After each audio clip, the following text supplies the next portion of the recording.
Hello दोस्तों, आपका बहुत बहुत स्वागत है मेरे यूट्यूब चैनल पर। तो दोस्तों, जैसा कि आप लोग को बता दें, शिक्षा मित्रों को लेकर के यहाँ पे बहुत बड़ी जानकारी निकल के आई है। क्या है, चलिए आपको पूरी जानकारी बताते हैं। इससे पहले अभी तक चैनल को सब्सक्राइब नहीं किया है तो जल्दी जाके सब्सक्राइब कर लें, बेल आइकन को प्रेस कर लें, ताकि जो भी वीडियो अपने चैनल पर डालेंगे तो उसका सीधा नोटिफिकेशन आपके पास पहुँच जाएगा। आप हमारी वीडियो सबसे पहले देख पाएंगे। जानकारी अच्छी लगे तो लाइक अवश्य कर देना। तो चलिए दोस्तों, आपका पूरा सब कुछ लाइव बताते हैं कि देखते हैं क्या जानकारी निकल के आई है शिक्षा मित्रों को लेकर के। तो आप लोग प्लीज़ वीडियो को पूरा देखना, तभी आपके सब कुछ समझ में आएगा। तो चलिए वीडियो को शुरू करते हैं। हजारों साल नरगिस अपनी बेनूरी पे रोती है कि चमन में दीदावर पैदा होगा शिव कुमार मिश्रा जैसा। और वास्तव में 25 अक्टूबर 2021 का वो दिन, जब पता नहीं कहां से आपने हम लोगों का नंबर प्राप्त किया था और आपका फोन आया था। शायद हमारी आपकी कोई मुलाकात नहीं थी, ना कोई बातचीत थी, और पहला दिन लगा कि कोई ऐसा व्यक्ति आया है जो हमारे मुद्दे को समाज के सामने, मीडिया के सामने रखना चाहता है, शासन प्रशासन के सामने रखना चाहता है। और हम बधाई देना चाहेंगे अपने मित्र देवेंद्र पांडे जी को कि इन्हीं के सहयोग से आपसे हमारी बात हुई थी। और इसीलिए देवेंद्र जी को भी बहुत बहुत बधाई कि आपने हमें एक शिव कुमार मिश्रा जैसा बड़ा भाई दिया। और जब मैं दिल्ली में जून में गया था तो हमें वास्तव में महसूस हुआ कि बड़ा भाई क्या होता है, ये आपने दिल्ली में हमें महसूस कराया। इसके लिए आपको बहुत बहुत धन्यवाद सर।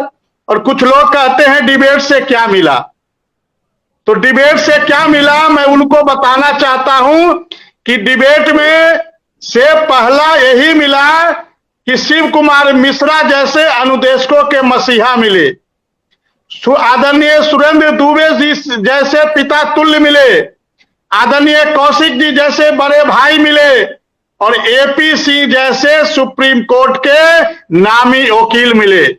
12 मई के पहले अनुदेशकों की क्या स्थिति थी केस की, और 12 मई के बाद अनुदेशकों की केस की क्या स्थिति हुई। शायद शिव कुमार मिश्रा जी न मिले होते तो आज अनुदेशक का केस उसी प्रकार से तरसते रहते कि कब हमारा केस टेकअप होता। तो अनुदेशकों को 2000 रुपया मिला। पहली बार अनुदेशकों को के खाते में 2000 रुपये मिले, और ये किसी को इसकी देन जाती है तो आदरणीय शिव कुमार मिश्रा जी को जाता है। 10 वर्ष हो गए अनुदेशकों के। हम लोगों ने 46 दिन का धरना दिया था लखनऊ में, हमें याद है 2016 का वह साल था। लेकिन उस समय के तत्कालीन मुख्यमंत्री आदरणीय अखिलेश यादव जी हुआ करते थे। 10 वर्षों में कभी अनुदेशकों की मुलाकात आदरणीय अखिलेश यादव जी से नहीं हुई। लेकिन हमें याद है छठ का वो महापर्व था, 10 नवंबर का वो दिन पहली बार किसी अनुदेशक संगठन की मुलाकात हुई थी आदरणीय अखिलेश यादव जी के साथ। और इसकी देन किसी को जाता है, इसका क्रेडिट किसी को जाता है तो आदरणीय शिव कुमार मिश्रा जी को जाता है।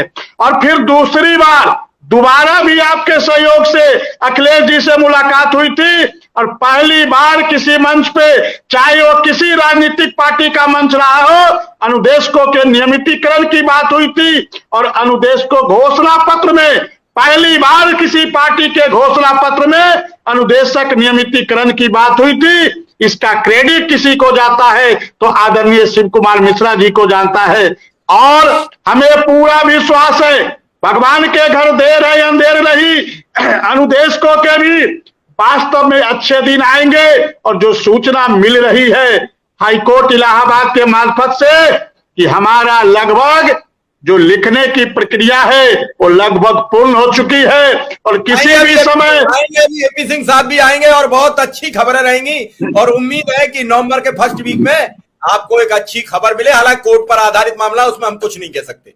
जी सर, वास्तव में लिखने की प्रक्रिया लगभग पूर्ण हो चुकी है। आदरणीय एपीसी सर के सहयोग से हम लोगों ने 60 पेज का रिटेन डॉक्यूमेंट भी माननीय इलाहाबाद हाई कोर्ट में पेश कराया, और इसकी देन जाता है तो आपको जाता है, आदरणीय एपीसी जी को जाता है, क्योंकि आप ना आए होते तो आदरणीय एपीसी जी ना मिले होते।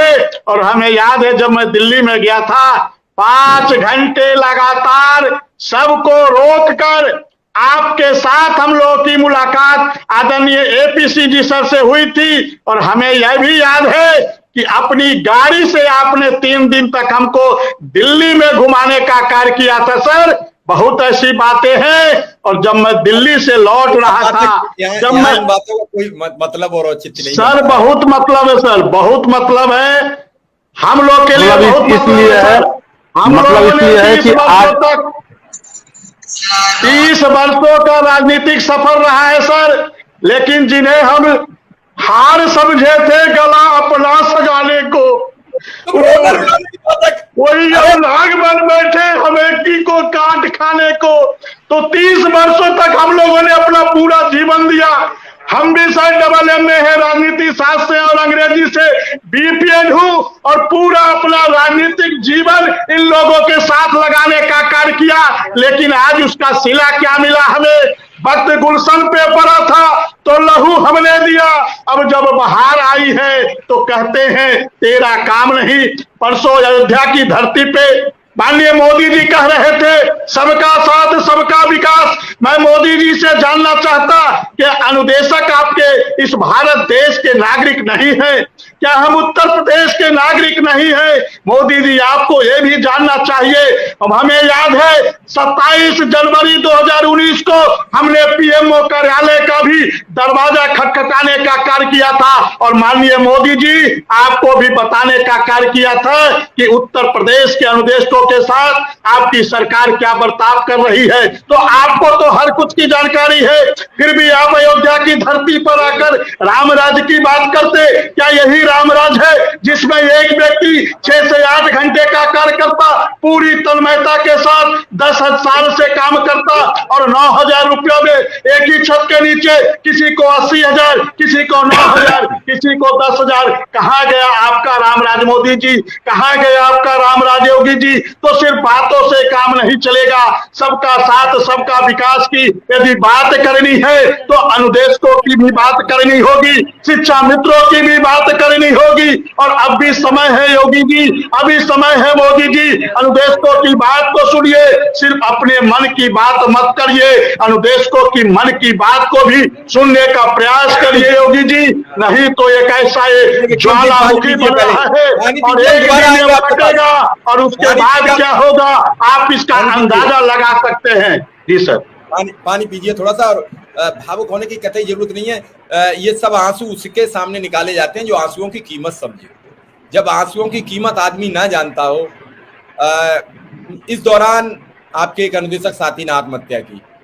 मैं उस दिन न मैंने खाना खाया था, मेरे बच्चों ने खाया था। इतना पारिवारिक लगाव हो गया इस प्रोग्राम के माध्यम से कि उस दिन हम खाना नहीं खा सके थे। क्यों? इसलिए नहीं खा सके कि जब अनुदेशक ने मौत की और उसकी माँ छत से कूद के मर गई, तो इस पे हम दोहरी उसमें फंस गए कि जब उसने अपने बेटे की मौत की खबर सुनी तो वो छत से कूद गई।